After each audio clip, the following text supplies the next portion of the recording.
Hi viewers, welcome to our channel. ప్రస్తుతం మనతో పాటు సీనియర్ జర్నలిస్ట్ దాము బాల సార్ వారితో మాట్లాడదాం. నమస్కారం సార్. సార్, చంద్రబాబు నాయుడు గారు అధికారంలోకి రావడం మనం చూసాం. అయితే ఇప్పుడు ఆయన అధికారంలోకి వచ్చిన తర్వాత జగన్ గారిని జైలుకు పంపించేస్తారు, వైసీపీ పార్టీ మొత్తాన్ని నిర్మూలన చేస్తారు అని చెప్పేసి చాలా మంది అనుకుంటున్నారు సార్. నిజంగా అటువంటి ఆలోచనతో చంద్రబాబు గారు ఉన్నారంటారా సార్? ఉండే అవకాశం ఉంది. ఎందుకంటే చంద్రబాబుని జైల్లో పెట్టాడు జగన్ కాబట్టి తప్పకుండా జగన్ని కూడా జైల్లో పెట్టే అవకాశం ఉంది. ఆల్రెడీ వాళ్ళు గతంలో అనేకసార్లు చెప్పారు, మేము అధికారంలోకి వస్తే మేము ఎంత చూస్తాం ఒక్కొక్కరిని అనేది వాళ్ళు ఇప్పటి నుంచో చెప్తున్నారు. కాబట్టి అసలు సాధ్యం అయ్యే అవకాశం ఉంది. మామూలుగా ఇప్పుడు చంద్రబాబు ముందు ఆయనకుండే టార్గెట్స్ ఏంది అనేది చూస్తే, సో పర్సనల్గా తీసుకున్నప్పుడు ఆయనకు ఉండే టార్గెట్స్ ఏంటంటే తనకు కేంద్రంలో గవర్నమెంట్లోకి తను కానీ చేరాలనుకుంటే ఎన్డీఏలో ఉన్నారు కాబట్టి తను ఇప్పుడు స్పీకర్ డిమాండ్ చేసే అవకాశం ఉంది అక్కడ. అట్లాగే ఎన్డీఏ కన్వీనర్గా ఆఫర్ చేసే అవకాశం ఉంది. స్పీకర్ అయితే ఇప్పుడు మనకు తెలిసిన సమాచారం ప్రకారం నితీష్ కుమార్ కూడా అడుగుతున్నాడు, చంద్రబాబు కూడా అడుగుతున్నాడు అని చెప్తున్నారు. సో ఎవరికి ఇవ్వాలి అనే దగ్గర ఒక సందిగ్ధత ఉంది. ఇది ఎందుకు వీళ్ళిద్దరూ పట్టుబడుతున్నారంటే, మోడీకి లేదా బీజేపీకి ఉండే లక్షణం ఏంటంటే మిత్రపక్షాలను కూడా చీలుస్తారు వాళ్ళు. రేపొద్దున తెలుగుదేశాన్ని కూడా చీల్చరని గ్యారంటీ లేదు. తెలుగుదేశంలో కూడా చీలికలు తెచ్చే అవకాశం ఉంది. తెలుగుదేశం ఎంపీలని నిట్టనిలువుగా చీల్చేయచ్చు రేపొద్దున. సో అలాగా నిర్వీర్యం చేయరని గ్యారంటీ ఏం లేదు. ఎందుకంటే అనేక చోట్ల శివసేన చేశారు, ఏఐడిఎంకే చేశారు, అనేక చోట్ల చేస్తున్నారు. అందుకని స్పీకర్ మాత్రం తమవాడు ఉంటే తమ కంట్రోల్లో పార్లమెంట్ ఉంటుంది, రేపొద్దున మోడీ ఇట్లాంటి ఇవి చేయలేడు అనేది వాళ్ళకి ఉన్నది.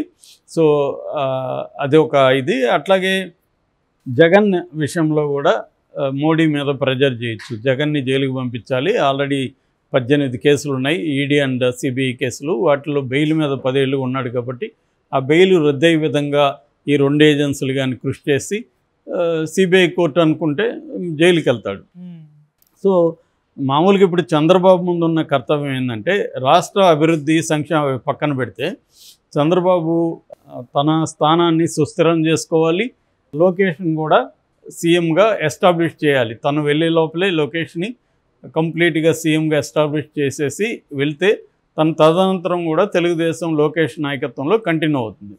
సో 2029లో లోకేష్ని సీఎంగా చేయాలంటే జగన్ అనేవాడు కంప్లీట్గా మటాష్ అయిపోవాలి. సో జగన్ని జైలుకి పంపిస్తే పార్టీ నిర్వీర్యం అయిపోతుంది. పార్టీలో 11 మెంబర్స్ గెలిచారు కాబట్టి వాళ్ళలో మ్యాక్సిమం లాగేయచ్చు.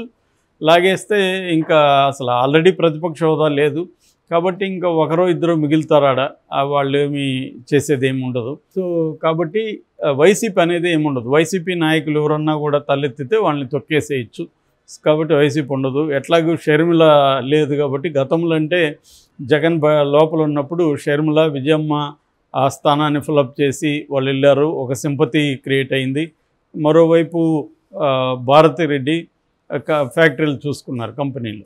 ఇప్పుడు భారతిరెడ్డిని కూడా జైలుకి పంపించే అవకాశం ఉంది. భారతిరెడ్డిని జగన్ని జైలుకి పంపించి జగన్కి గట్టిగా ఎవరెవరు ఉన్నారో, కొడాలి నాని కావచ్చు, వల్లభనేని వంశీ కావచ్చు, ఇలా రోజా కావచ్చు, ఇలాంటి వాళ్ళందరినీ కూడా జైలుకి పంపించగలిగితే ఇంకా వైసీపీలో నాయకత్వం ఉండదు కాబట్టి వైసీపీ ఇంకా లేవదు.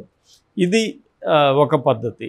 సో దీని వైపు ఖచ్చితంగా వాళ్ళు మూవ్ చేసే అవకాశం అయితే ఉంది. లోకేష్ వదిలిపెట్టే ఇది కాదు. లోకేష్ ఆల్రెడీ చెప్తున్నాడు, నువ్వు పాలన చూసుకో, నేను వీళ్ళని చూసుకుంటాను అని అనేకసార్లు లోకేష్ దీంట్లో కూడా అనౌన్స్ చేశాడు. అందువల్ల నువ్వు అభివృద్ధి చూసుకో, నాకు వీళ్ళ సంగతి వదిలే అని అనేకసార్లు వాళ్ళ నాన్నకి తాను చెప్పినట్టుగా చెప్పాడు. కాబట్టి లోకేష్ అది చేసే అవకాశం ఉంది. ఒకవేళ అడ్డుపడితే మళ్ళీ పవన్ కళ్యాణ్ అడ్డుపడాలి, రివెంజ్ వద్దు మనకి అని. కానీ పవన్ కళ్యాణ్ కూడా గతంలో ఇదే రివెంజ్ తీర్చుకుంటాను అన్నట్టుగానే మాట్లాడాడు. ఒక్కొక్కరు పేర్లు చెప్పి వాళ్ళని కాకినాడలో నడిపిస్తాను, మోకాళ్ళ మీద నడిపిస్తాను, ఇవన్నీ పవన్ కళ్యాణ్ మాట్లాడాడు గతంలో. అయితే ఇప్పుడు అధికారంలోకి వచ్చినాక మాత్రం నిన్న పవన్ కళ్యాణ్ చాలా మెచ్యూరిటీగా మాట్లాడాడు. మాకు పర్సనల్ కక్షలు ఏమీ లేవు, మాకు అవసరం లేదు, నాకు వ్యక్తిగతంగా జగన్ కానీ వైసీపీ కానీ శత్రువులు కాదు, పొలిటికల్ రైవల్స్ మాత్రమే. మనం ఇప్పుడు 5 కోట్ల మంది ప్రజల బాగోగుల గురించి, సంక్షేమం గురించి ఆలోచించాలి అని చాలా మెచ్యూరిటీగా మాట్లాడాడు. వాళ్ళ 21 మందికి కూడా 21 ప్లస్ 2 23 మందికి కూడా ఒక దిశ నిర్దేశనం చేసే విధంగా ఆయన ప్రవర్తించాడు. కానీ రేపు ఆయన మాట వీళ్ళు వింటారా అనేది డౌట్ చంద్రబాబు, లోకేష్. ఎందుకంటే సమయం గడిచే కొద్దీ వీళ్ళకి గిరిపు వస్తుంది మొత్తం అడ్మినిస్ట్రేషన్ మొత్తం మీద. సో ఎట్లాగూ సెంట్రల్లో కూడా వీళ్ళ మీద డిపెండ్ అయ్యి గవర్నమెంట్ ఉంటుంది. సో అప్పుడు ఒకవేళ పవన్ కళ్యాణ్ అనుకున్నా కూడా ఆపలేని పరిస్థితి ఉంటుంది. ఎందుకంటే పవన్ కళ్యాణ్ మీద డిపెండ్ అయ్యి గవర్నమెంట్ ఏం ఫామ్ చేయలేదు. పవన్ కళ్యాణ్ మీద డిపెండ్ అవ్వడం వల్లే వీళ్ళకి విజయం వచ్చి ఉండొచ్చు. కానీ ఇప్పుడు సీట్లు చూసుకుంటే ఆయనకి 135 ఉన్నాయి. అదేమీ తక్కువ సంఖ్య అయితే ఎవరినో ఒకరిని లాగేసుకోవచ్చు, లాగేసే పరిస్థితి కూడా లేదు. కాబట్టి చంద్రబాబుకి ఏ రకమైన ఎదురు ఉండదు. చంద్రబాబుకి, లోకేష్కి. చంద్రబాబు ఒకవేళ గట్టిగా కూడా లోకేష్ని కంట్రోల్ చేయకపోవచ్చు. ఎందుకంటే లోకేష్కి ఫ్రీ హ్యాండ్ ఇస్తేనే లోకేష్ నాయకుడికి ఎదుగుతాడనేది ఉంటుంది. సో ఈ క్రమంలో ఆల్రెడీ చంద్రబాబు వ్యవస్థల్ని మేనేజ్ చేయడంలో ఆయనకు మించిన వాళ్ళు లేరు. కాబట్టి జగన్కి ఏమంత అధికారం ఉంది కాబట్టి కొంతవరకు సెంట్రల్లో బీజేపీ జగన్ వైపు ఉంది కాబట్టి జగన్ చేయగలిగాడు. అదర్వైజ్ జగన్కి చంద్రబాబుకున్న కుల సపోర్ట్ కూడా చంద్రబాబు లాగా జగన్కి లేదు. జగన్లో ఇప్పుడు ఒక లెక్క ప్రకారం ఇంకా పోస్ట్ ఎలక్షన్ అనాలిసిస్ రాలేదు, కానీ దాదాపు 40% రెడ్లు జగన్కు ఓటు వేయలేదనే ఒక ఇది కూడా వినిపిస్తుంది అనాలిసిస్. సో ఏదేమైనా రెడ్డి సామాజిక వర్గం అంతా జగన్కి అండగా లేరు. సో కులం లేదు. మీడియా కూడా మెల్లగా జారుకుంటుంది. ఓన్లీ సాక్షి వరకే ఉండాలి, సాక్షి ఎఫెక్టివ్గా ఉండదు. TV9 కానీ ఎన్టీవీ వీళ్ళు మెల్లగా పక్కకి జరిగి బ్యాలెన్స్డ్గా ఆల్రెడీ బ్యాలెన్స్డ్గా దీనికి వచ్చేసారు వాళ్ళు. జగన్ని సపోర్ట్ చేసే కొంతమంది జర్నలిస్టులు కూడా సైలెంట్ అయిపోయారు. సో ఇలాగ మీడియా అనేది జగన్కు ఉండదు, సామాజిక వర్గం ఉండదు, వ్యవస్థల్లో పట్టు లేదు. ఇట్టప్పుడు ఏం చేస్తాడు జగన్?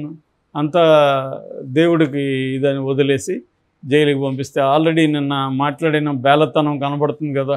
నేను అనేక కష్టాలు పడ్డాను, ఇంకా నన్ను కష్టపెడితే కూడా నేను రెడీగా ఉన్నాను అంటున్నాడు తప్ప అంతకంటే ఏమి కూడా చేసే పరిస్థితి లేదు జగన్కి. ఎందుకంటే జగన్కి పెద్ద పార్టీ, వేరే పార్టీ అండలేదు. తనే జగన్ వర్సెస్ జనం అని నడిపాడు. దానివల్ల తను ఒక స్ట్రాంగ్ బ్యాచ్ని కూడా ఏర్పరచుకోలేదు. తను ఏంటంటే ఎమ్మెల్యేలు, ఎంపీలకు కూడా తను పెద్ద ఇంపార్టెన్స్ ఇవ్వలేదు. వాళ్ళని కలవడానికి అపాయింట్మెంట్లు కూడా దొరకలేదని మాణిక్యవర ప్రసాద్ లాంటి వాళ్ళు ఓపెన్గానే ఎవరైనా నాకు మా సీఎం అపాయింట్మెంట్ ఇప్పించండి, నేను పార్టీ గుంటూరు జిల్లా అధ్యక్షుడిని, నేను ఎమ్మెల్సీని అని, అంటే ఒక పార్టీ జిల్లా అధ్యక్షుడికి అపాయింట్మెంట్ ఇవ్వలేదన్న ఇది ఉంది. అందువల్ల జగన్కి ఎప్పుడైనా కూడా ఒక క్రైసిస్లో నిలబడే మెకానిజమ్స్, సపోర్ట్ సిస్టమ్స్ ఒక నాయకుడికి అవసరం. అధికారం ఉన్నప్పుడు అందరూ వస్తారు, అంతా జరుగుతుంటుంది. అధికారం లేనప్పుడు కూడా నువ్వు ఎదురొడ్డి నిలబడాలంటే నీకు సపోర్ట్ సిస్టమ్స్ అవసరం. ఇక్కడ ఇండియాలో కులం అనేది ఒక సపోర్ట్ సిస్టము. తర్వాత తను తయారు చేసుకున్న డిఫరెంట్ వింగ్స్ ఆఫ్ లీడర్స్ వాళ్ళు సపోర్ట్ సిస్టము. అట్లాగే మీడియా అనేది ఒక పెద్ద సపోర్ట్ సిస్టము.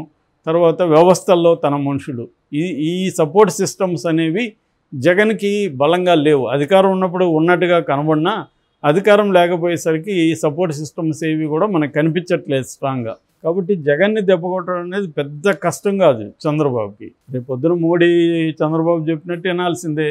సో ఏదో ఒక కేసులో స్క్రూ టైట్ చేస్తే జగన్ జైలుకి వెళ్ళిపోతాడు.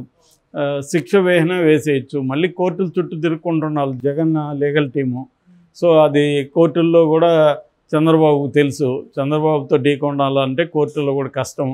సో ఈ క్రమంలో జగన్ జైలుకి వెళ్ళిపోతే, మెయిన్ లీడర్స్ని అంతా జైల్లో పెట్టేస్తే జగన్ ఆర్థిక మూలాలు దెబ్బతినిపోతాయి. ఎందుకంటే భారతిరెడ్డి సాక్షి నడుపుతుందా మూసేస్తున్నా కూడా తెలియదు.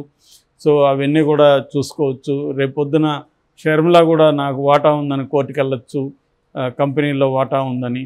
ఇవన్నీ అనేక పరిణామాలు జరగచ్చు. ఈ రకంగా జరిగినప్పుడు జగన్ జైలుకి వెళ్తే ఈ బేసిక్ క్యాడర్ నాయకత్వం అంతా కూడా కకావికలం అయిపోతారు. కొంతమంది తెలుగుదేశంలోకి వచ్చేస్తారు, కొంతమంది సైలెంట్ అయిపోతారు, కొంతమంది వేరే రాష్ట్రాలకు, వేరే దేశాలకు కూడా వెళ్ళిపోవచ్చు.